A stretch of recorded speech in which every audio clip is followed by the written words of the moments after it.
election wahala. Since that 2023 election take place, no peace. I always ask myself, why? Is it that INEC did not perform well? Because according to these updates, INEC, it did not perform well. And this is why they are not asking them. They are now going back to tribunal. They are not going to court again because of the same election. The president didn't go well. The governor didn't go well. Even the minor ones, like the small elections, they didn't go well. What is really wrong in election in Nigeria? Find out in this video. At that time, over 24,000 for the People's Democratic Party's candidate, over 18,000, and of course, for the APC's candidate, over 16,000 votes.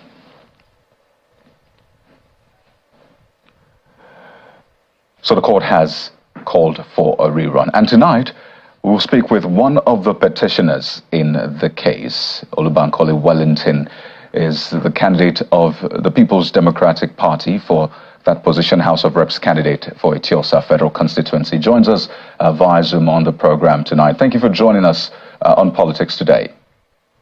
Good evening. Thank you so much. Thank you so much for having me, Jamie. Thanks for having me on the program.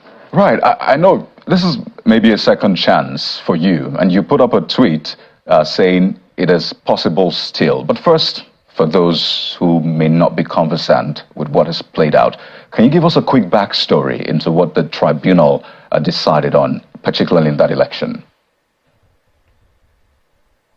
Okay, so what the tribunal basically decided was that that we have to go back into the constituency, into specific parts of the constituency to conduct a supplementary election. Basically, what we found was when the elections were happening, there were multiple polling units, over 30 polling units, and that basically summed up to almost 30,000 people who had their voters' cards, who were ready to vote, but for some reason or another were prevented from voting. So, you know, in some places there was violence, in some places there was voter suppression, in other places INEC just wasn't able to show up for some reason or another.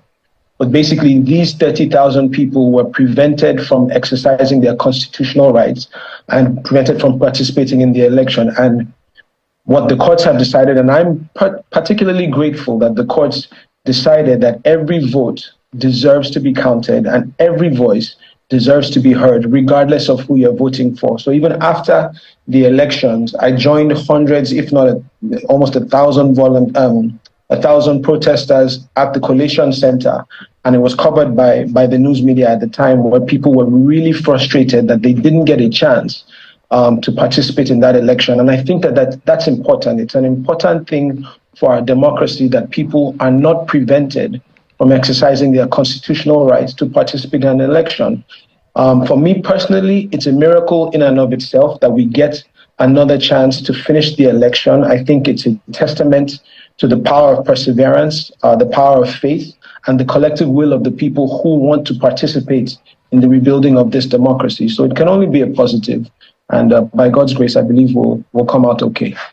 But I'd like to get your perspective to this, because your opponent, the candidate of the Labour Party, also put up a tweet saying that he wants to clarify that he was not sacked. Do you agree with that assertion?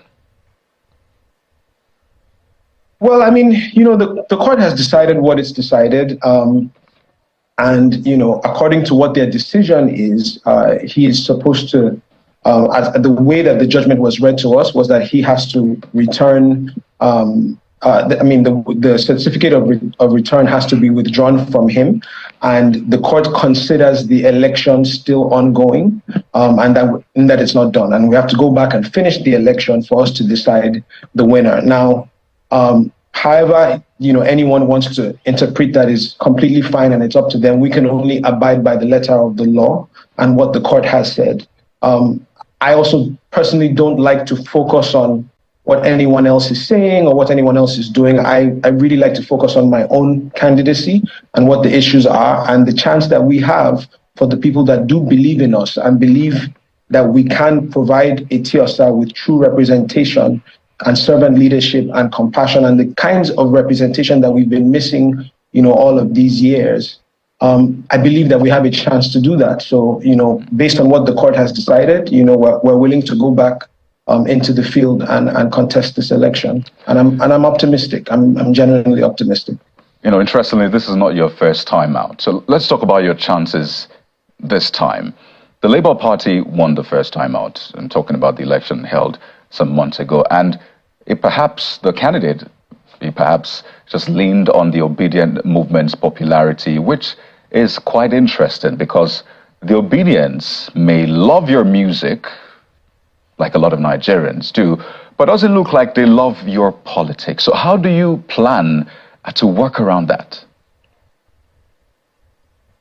Okay, so, the truth is, Bidemi, I don't know enough about the opponent who's currently in the lead in the election.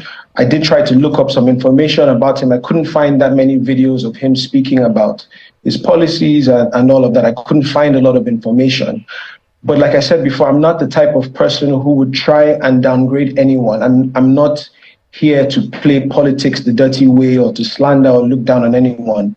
I'd rather focus on myself, who I am and who I'm not, and focus on the opportunity that Etiosa has been given to make a choice. I'm the kind of representative that believes in true servant leadership, that believes in accountability and transparency and communication. I'm not the kind of person that, if I am given a chance to serve, and this is completely up to the people, but if I am given that chance to serve, they won't just hear from me in tweets, once in a while. I'll be out there, I'll be engaging, they'll be carried along at every step of the way. I'll be here front and center. I've been here for years. Like you said, yes, we were caught up in a wave and, there's nothing we can do about that. But I think now it's clearly a choice between three people. And, the constituents who do have an opportunity to show up have to realize the immense power that they have to make this choice. This is about the representation for Etiosa. This is about having a true voice for the good people of Etiosa in the House of Representatives. This is about having a chance to have somebody who will engage and communicate and fight for our people and speak for them and serve them. This is about having the chance to have someone who has a track record of doing these things. That's who I've always been. And whether I win the election or not, that is who I will continue to be. I strongly believe that it is possible for Etiosa to have good representation. And we can be the model of true representation for the nation to gauge itself against. So, we're appealing to our people, and that's all we can do. I have a strong conviction to serve. I believe that is what I was called to do. If I am given that opportunity, that is what I will deliver. But, like you said, it's completely up to the people who they'll choose. At this point, it's not about, at least for Etiosa, this rerun is not about the presidential conversation or the state conversation. This is a simple question. All eyes on Etiosa, the battle for Etiosa. Who would you rather speak for you, fight for you, speak with you, and serve alongside you to bring about the kind of representation that we've been missing in this constituency for all of these years? The analysis. Okay, go ahead. Sorry. You can land on that point. The analysis, you said. So the analysis says that we stand a very good chance of turning this thing around because the areas that they happened to prevent the election from occurring happen to be some of the strongest areas that I have. It's where I've done the most community service work. It's in Ogombo, it's in Ilado, it's in Aja, in Shangotedo, it's in the parts of Etiosa where I am particularly strong, where we have true believers, true supporters, thousands of volunteers, people who really connect with our values and our vision for what Nigeria can be and what this constituency can be. So I really do like our chances. Now, granted, there are challenges with getting people to come out for a supplementary election because, there's apathy that will set in and people who were disenfranchised the first time around. I mean, I've engaged with people on the ground. I've been out talking to my constituents. There were people who were waiting from morning till night and INEC never showed up. There were people who came to the polling booth and found that they didn't have House of Reps ballot papers. There were people who had to run rumors and incidents of violence. So the people in Etiosa have been through a lot. Talk less of the NSAS situation, and so we've been through a lot in this constituency, and I'm willing to